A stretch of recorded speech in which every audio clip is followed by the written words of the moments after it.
wabarakatuh. Hai anak-anak yang ibu sayangi, apa kabar kalian hari ini? Semoga tetap sehat dan semangat belajarnya, khususnya dalam pelajaran bahasa Indonesia.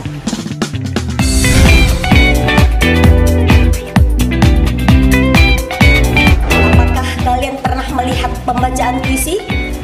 Atau kalian pernah menonton pembacaan puisi oleh sastrawan terkenal di layar kaca? Misalnya W.S. Rendra. Mari kita saksikan video berikut ini.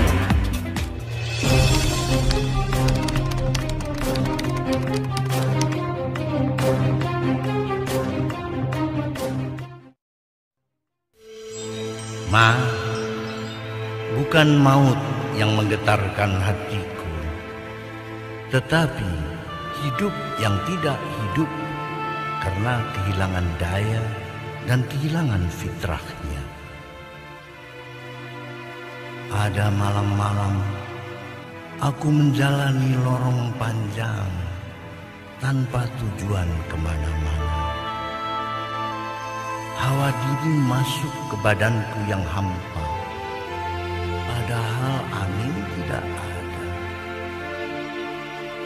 Bintang-bintang menjadi kunang-kunang yang lebih menekankan kehadiran kegelapan. Tidak ada pikiran, tidak ada perasaan, tidak ada suatu apa. Hidup memang fana, tetapi keadaan tak berdaya membuat diriku tidak ada. Kadang-kadang aku merasa terbuang ke belantara, dijauhi ayah bunda dan ditolak para tetangga. Atau aku terlantar di pasar. Aku berbicara tetapi orang-orang tidak mendengar. Mereka merobek-robek buku dan menertawakan cita-cita. Aku marah, aku takut, aku gemetar, namun gagal menyusun bahasa. Hidup memang fana, Ma. Itu gampang aku terima. Tetapi duduk memeluk lutut sendirian di savana membuat hidupku tak ada harganya. Kadang-kadang aku merasa ditarik-tarik orang ke sana kemari, mulut berbusa sekedar karena tertawa. Hidup cemar oleh basa-basi dan orang-orang mengisi waktu dengan pertengkaran edan yang tanpa persoalan, atau percintaan tanpa asmara dan sanggama yang tidak selesai.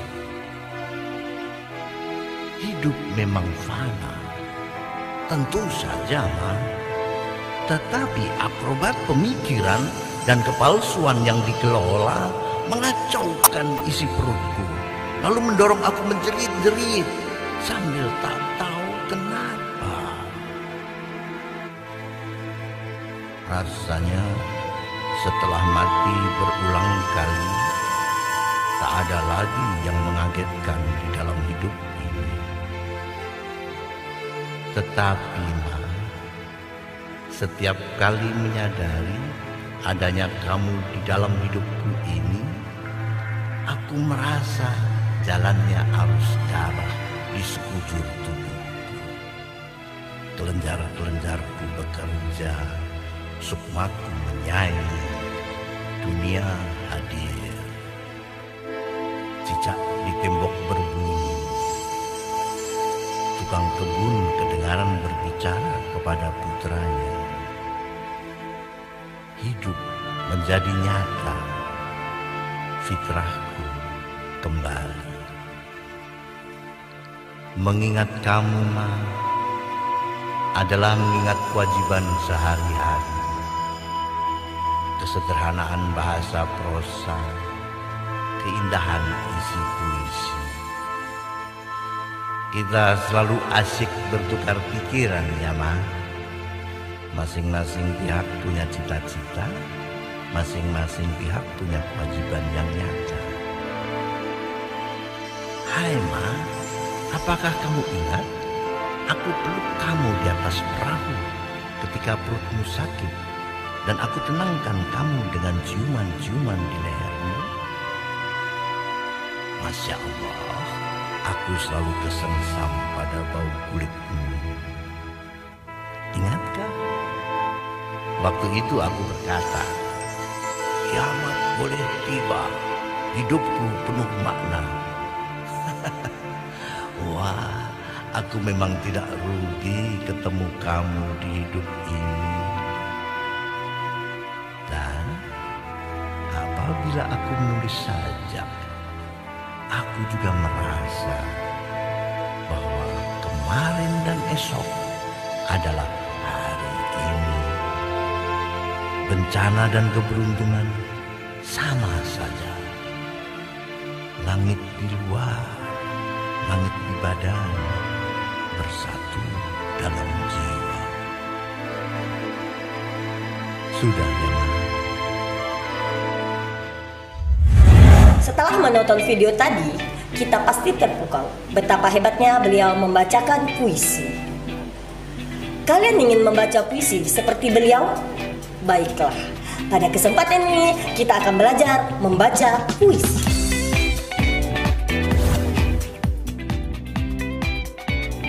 Beberapa hal yang harus diperhatikan dalam membaca puisi.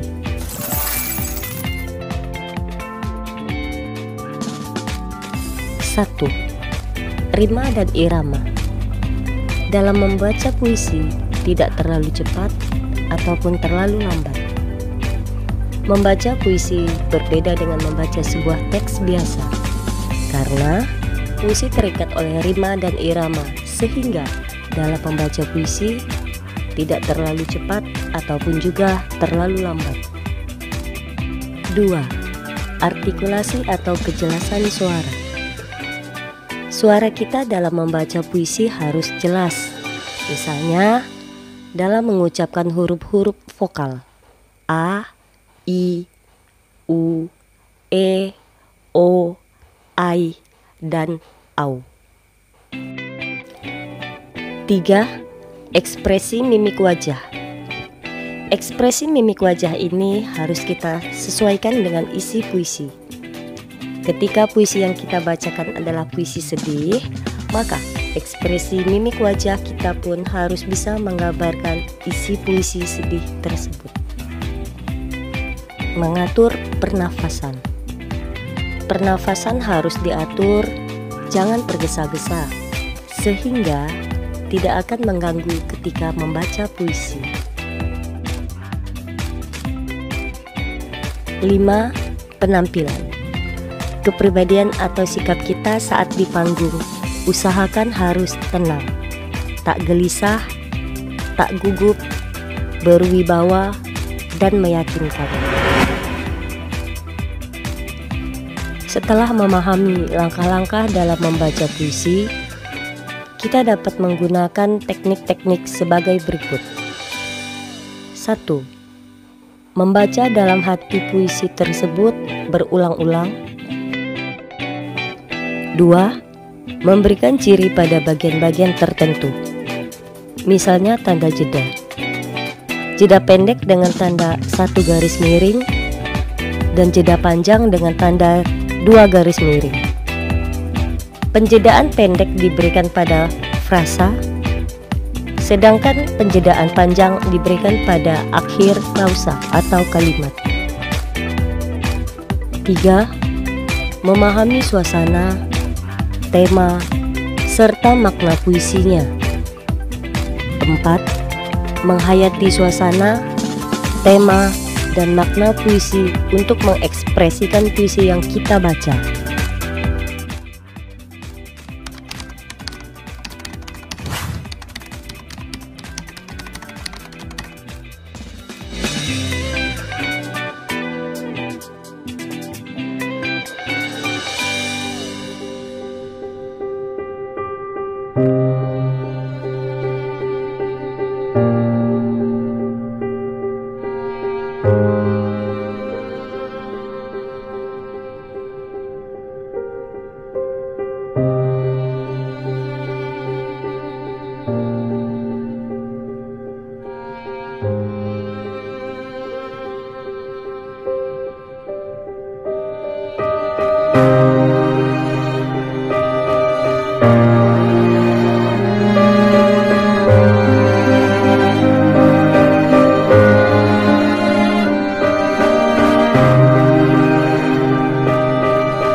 anak yang ibu sayangi dan banggakan. Demikianlah pembelajaran kita kali ini. Ibu berharap kalian tetap terus belajar dan tidak lelah berlatih agar bisa membacakan puisi dengan baik. Kita akhiri pembelajaran kali ini dengan membaca hamdalah. Wassalamualaikum warahmatullahi wabarakatuh.